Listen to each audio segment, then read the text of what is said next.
Salut à tous, c'est Tom. Alors nous voici dans cette toute nouvelle vidéo. Je suis sur Premiere, voilà, pour un petit tuto montage assez sympathique. N'hésitez pas à me dire en commentaire si vous voulez en avoir d'autres. Voilà, comme je vous ai dit, en fin d'année, je vais faire de plus en plus de vidéos liées à la post-prod, donc n'hésitez pas à me soutenir avec des pouces bleus. Voilà. Aujourd'hui, je vais vous montrer comment améliorer votre qualité vidéo sur YouTube.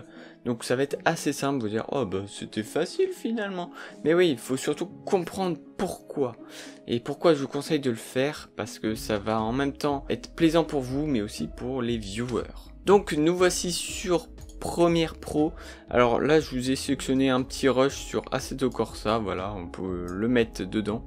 Voilà, donc comme vous pouvez voir ici, la vidéo est enregistrée en 60 fps et en 1900 par 1080, qui est la résolution basique sur YouTube, hein, voilà, on le sait bien.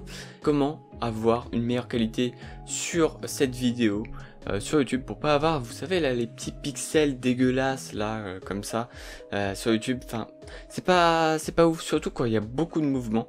Du coup, je vais vous montrer un petit outil qui est assez sympa. Alors faut savoir que du coup, pour avoir une qualité maximum en 1080p, déjà ce que j'ai fait, c'est que j'ai enregistré en 50 mégabits par seconde.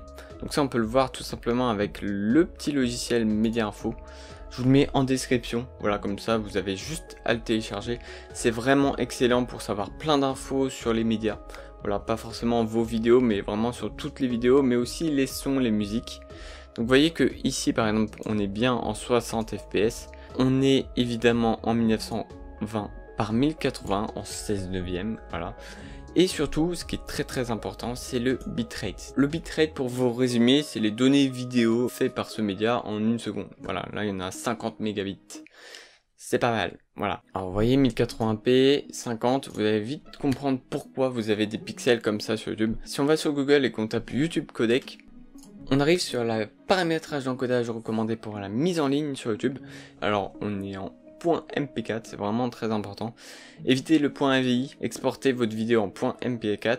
J'ai vu qu'il y avait une petite astuce, il suffisait de mettre Move Atom en tête du fichier, c'est-à-dire en tête de votre fichier vidéo, pour qu'il y ait un démarrage rapide. Donc j'ai jamais essayé, mais à mon avis c'est un upload plus rapide. Vous pouvez tester, vous me direz si ça fonctionne. Je vais essayer aussi. En codec audio, vous êtes en AAC, donc généralement le taux d'échantillonnage il est en 48, 96, ça sert pas grand chose. Le 48 suffit largement. On est en H264, c'est-à-dire que le codec il est assez compressif. Voilà, ça compresse pas mal la vidéo. Le fichier est du coup très léger, du coup il y a beaucoup de pertes de qualité. Donc il est recommandé d'utiliser le format H264 pour ne pas perdre de temps au niveau de la compression, au niveau de l'encodage de votre vidéo. Ensuite on a la fréquence d'image, bon là vous avez le choix, hein, 24, 25, 30, 48, 50 ou 60, comme vous voulez, ça n'y a pas de souci.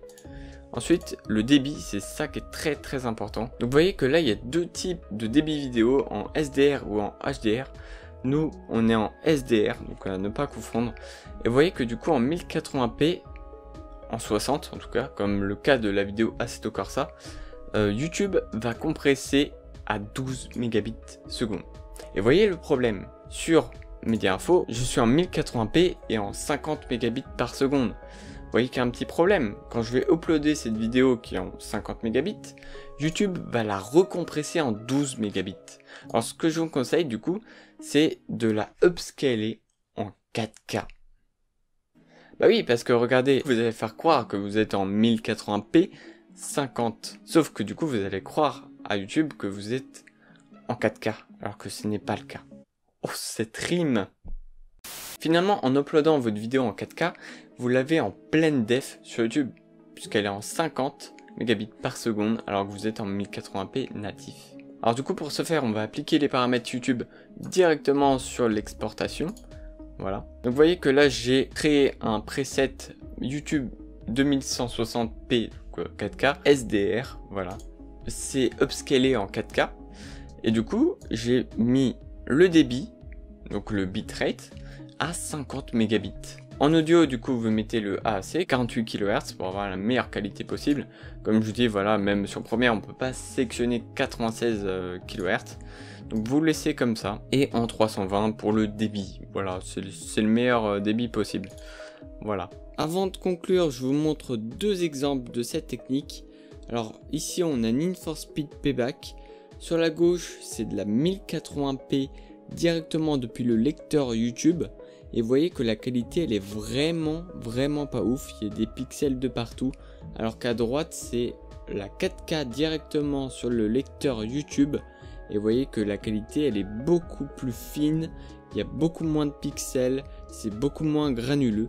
Alors que vous savez très bien que cette vidéo est de base en 1080p. Ensuite un autre exemple, cette fois sur des images fixes sur Gas Guzzler. Vous voyez qu'à gauche en 1080p et à droite en 4K, l'aiguille est floue en 1080p alors qu'en 4K c'est parfaitement lisible. Vous voyez la différence de upgrader la vidéo en 4K. Donc c'est sur ces exemples là que vous voyez que l'upgrade en 4K ça permet vraiment d'augmenter votre qualité visuelle sur YouTube. De cette manière vous faites croire à YouTube que vous êtes en 4K alors que vous êtes en 1920 par 1080. Et du coup ça va vous plaire à vous et ainsi qu'aux viewers. Parce que du coup la qualité sera sélectionnée automatiquement en fonction de la connexion de chacun. En tout cas merci d'avoir regardé cette vidéo, n'hésitez pas à partager cette vidéo si jamais vous voulez montrer cette astuce à d'autres personnes. Je compte sur vous, voilà, n'hésitez pas à commenter si vous voulez avoir d'autres astuces sur la post-prod, voilà, demandez, vous pouvez faire ce que vous voulez. En tout cas, n'hésitez pas aussi à mettre un pouce bleu, ça soutient toujours, c'est toujours cool. N'hésitez pas à regarder aussi les pubs sur YouTube, voilà, ça coûte 30 secondes de votre temps, voilà, ça coûte pas grand chose. Et ça fait toujours un petit soutien et ça fait toujours plaisir. Quant à moi, je vous dis à la prochaine, salut!